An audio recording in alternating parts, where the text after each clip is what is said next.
मला काही जास्त बोलण्याचं काम ठेवलं नाही, परंतु आता साबीरभाई प्रश्न असा आहे, मग काल वैजापूर या ठिकाणी सभा झाली आणि या सभेमध्ये 2.5 वर्ष ज्यांनी मुख्यमंत्री म्हणून काम केलं त्यांचा कुठेतरी समतोल बिघडला आणि म्हणून एखाद्या आमदाराच्या विरोध काहीतरी ओपणं हे मला वाटतं कोणत्याच मुख्यमंत्र्याला त्या ठिकाणी पटलं नाही. माझी जनता त्या ठिकाणी सहन करणार नाही.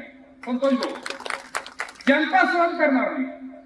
कालचं खरं आम्हाला असं वाटलं होतं का वैजापूरला एका पक्षाचे प्रमुख म्हणून आपण आले आणि आपण एखाद्या उमेदवाराची घोषणा करशाल, भविष्यामध्ये या मतदारसंघामध्ये आम्ही काय काय करणार याची घोषणा करशाल, परंतु त्याच्याऐवजी मी काय केलं ही घोषणा त्यांनी त्या ठिकाणी केली. बाबासाहेब पाटील, मी ठरवलं होतं आयुष्यामध्ये तर 2 घराच्या बाबतीमध्ये मी कधी शब्द सुद्धा भाषणामधून त्या ठिकाणी काढायचं नाही. त्यापैकी एक घर होतं शिवसेना प्रमुख माननीय बाळासाहेब ठाकरे यांचं घर.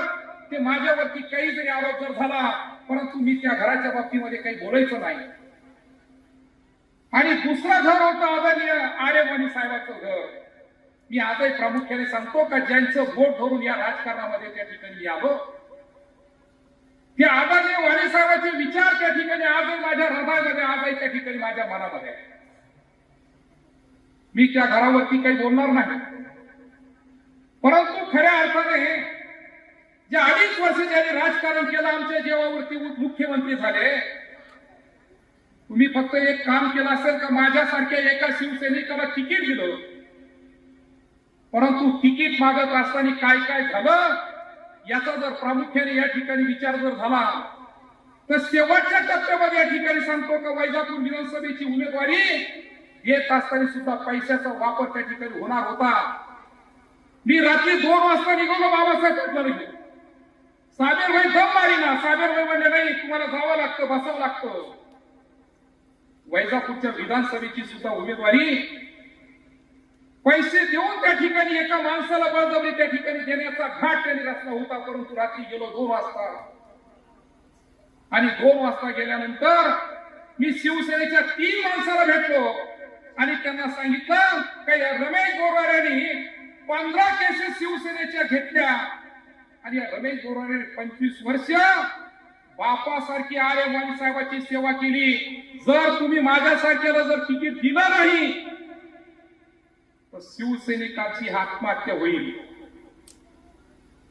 तुमचं कालचं जे भाषण त्या ठिकाणी तुम्ही लोकांसमोर मांडलं आणि मग आदरणीय नेरुरकर साहेबांना मी धन्यवाद देईल का नेरुरकर साहेबांनी माझी वकीलकी केली आणि त्यांनी सांगितलं तर 30 वर्ष रमेश बोरवाऱ्यांनी शिवसेना वाढवण्याचं काम केलं, पाप केलं.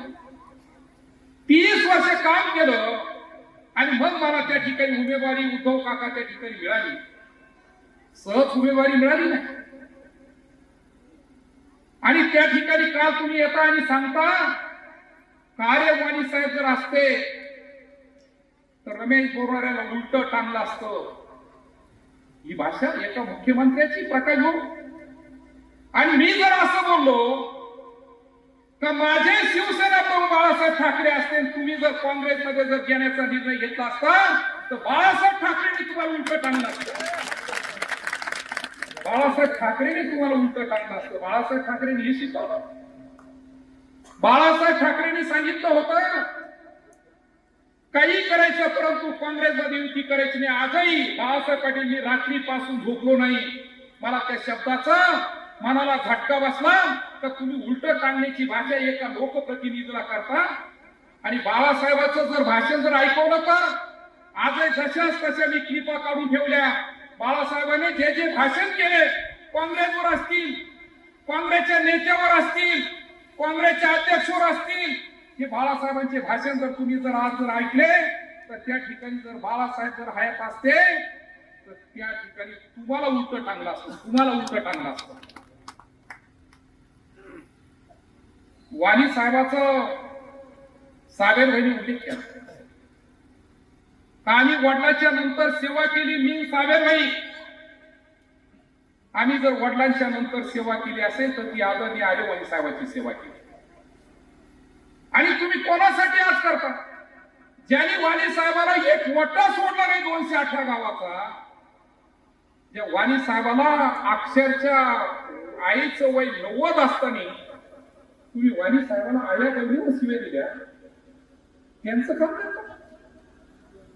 शेवटी आम्हाला आम्हाला दुःख होतं एका गोष्टीचं. आणि म्हणून या ठिकाणी कालच्या सभेचं उत्तर देत असताना मी सांगेल तो वाणी साहेब असते बाबासाहेब पाटील, तो वाणी साहेबांनी मला सांगितलं असतं रमेश शिंदे साहेबांसोबत जायचं.